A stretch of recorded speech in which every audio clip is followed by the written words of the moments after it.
So I had to call her and tell her I'm sorry. And she says, well, one of our sales girls lives right here. I says, no, but I can't do that because any time that she can't come or she's late, then I'm stuck. So I apologized. I told her I'm sorry. So what do? That was the first one. The second one was Celeste opening the new store.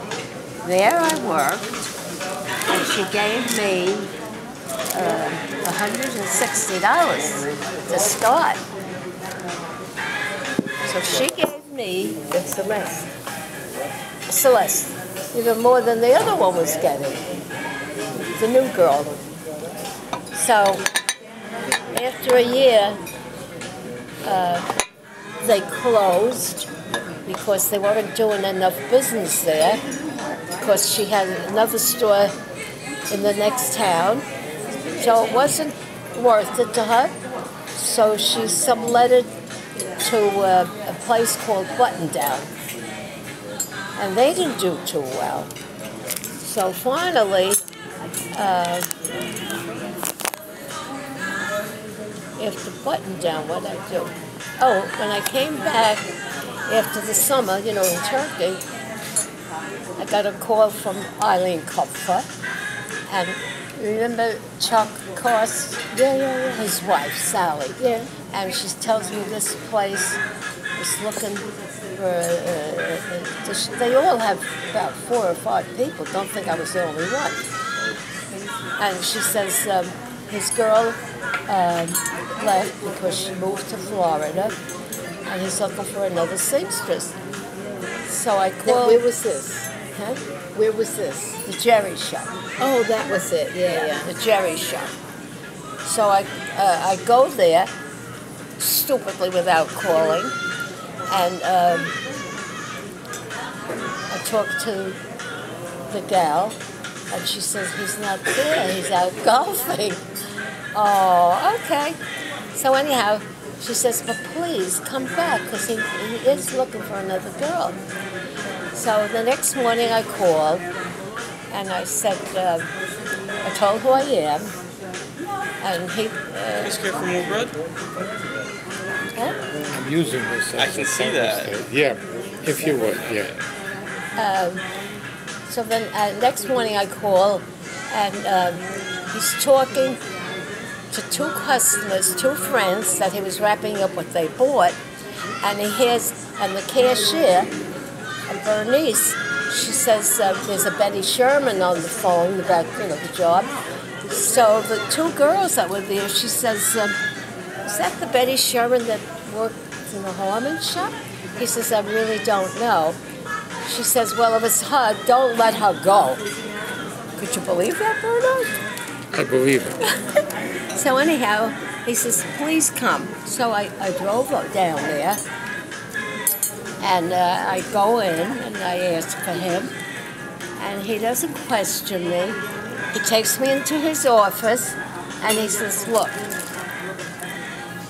I'm not asking you any questions. How much do you want? Oh, so from 130 I was making, I said, 2 or 225, I forget.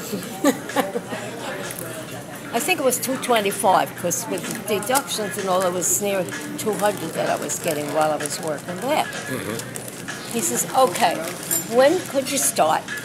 I says, well, I have to have at least another week, because I have stuff home that I was doing on my own.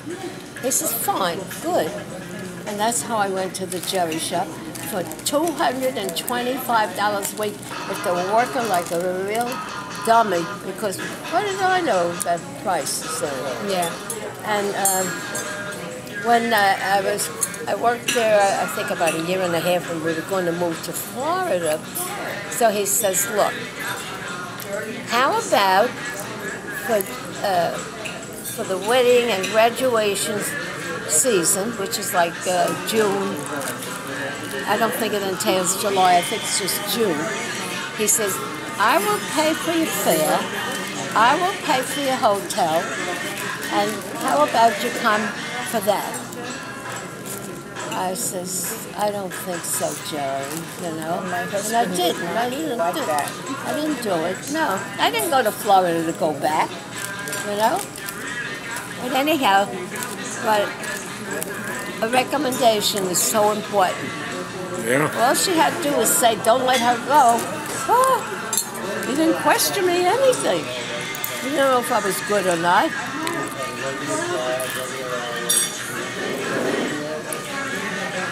You're a gem. That's right. You're a rare gem.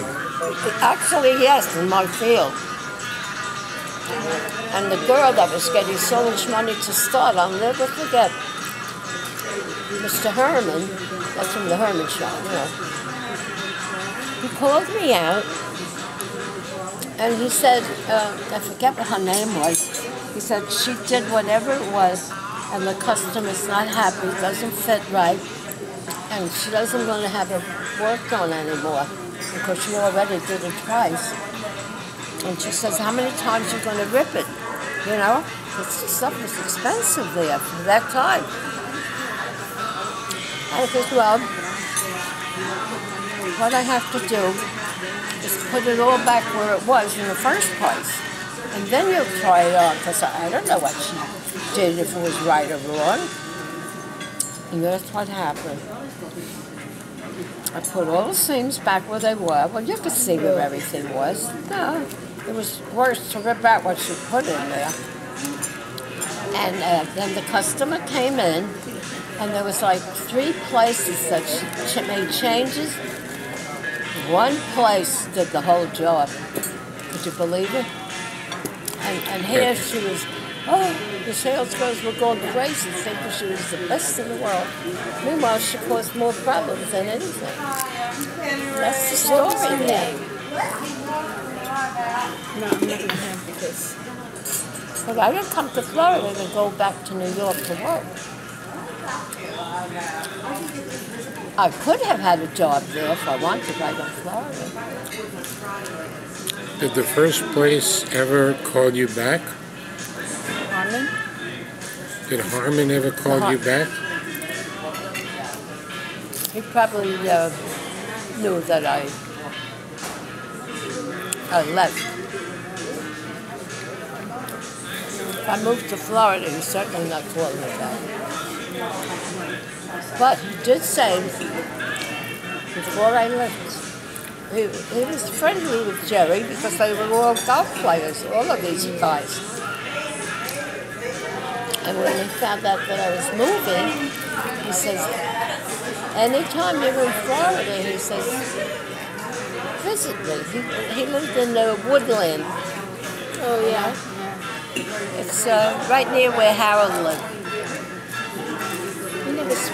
Harold was in Woodmont and he was in Woodland.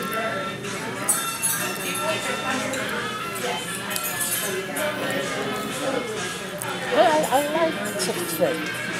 I know.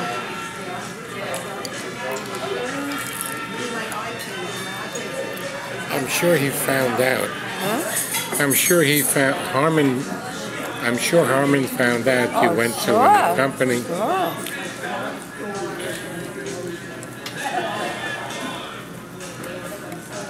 Good for you. If he didn't hire that new girl, I never would have known. I mean, that's a big difference in pay. Like almost 3 times. 2.5 times more money at Jerry. Oh, yeah, sure.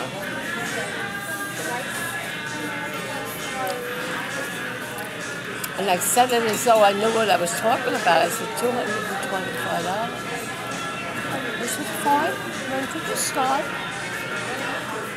And you know what he said? He said, I forget how much he said. He says, I was going to offer you blah, blah, blah, but that's okay, he says. $225. He sounds like a mensch. Yeah.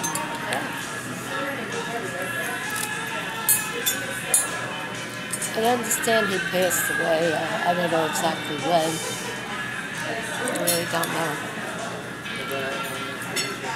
I could almost see.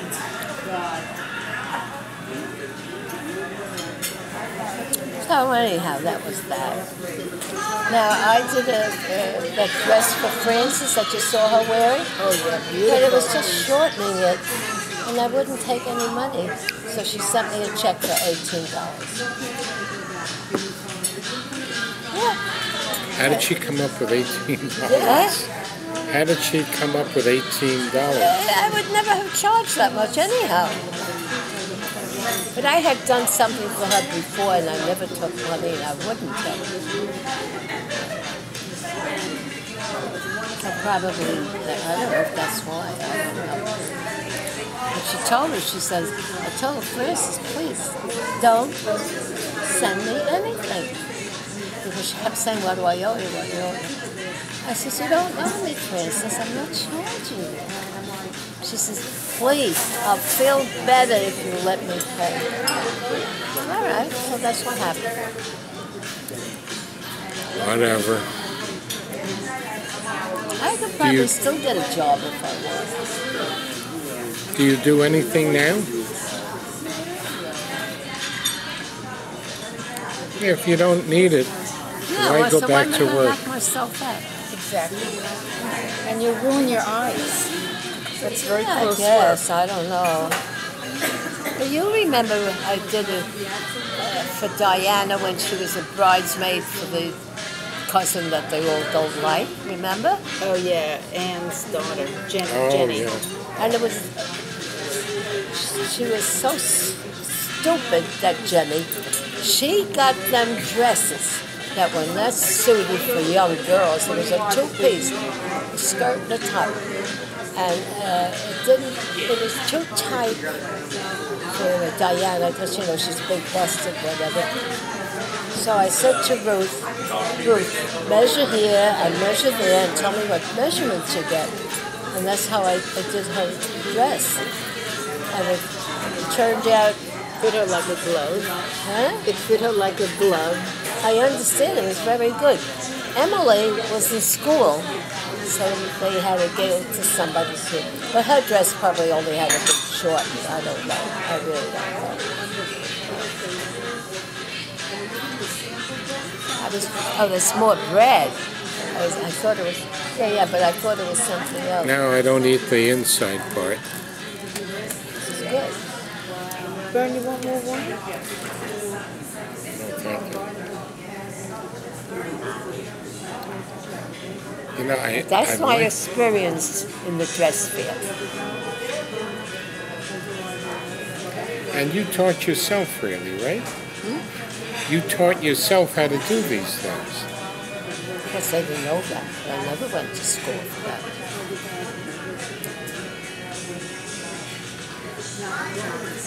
I remember when you were very tiny, you know, you were like in the high chair. I made a padded high chair. It was quilted, it was leather. I made a cover to fit that. Because, you know, when they eat, you probably remember, they get everything all over the high chair. So I made a cover, and it was fun. I used to wash it every now and then. They make some sort of a bib. They have for children, they make a bib. And it's made out of hard plastic. It's not soft. But at the bottom, Everything runs down, I bet. it raises up like this. And it Oh. catches the food. Oh, A bib is like because this? Wendy has bibs. Yeah. The inside is lined with plastic. There's nothing that is saying. I better stop eating this. Yeah, because the food is Your here. food is here now.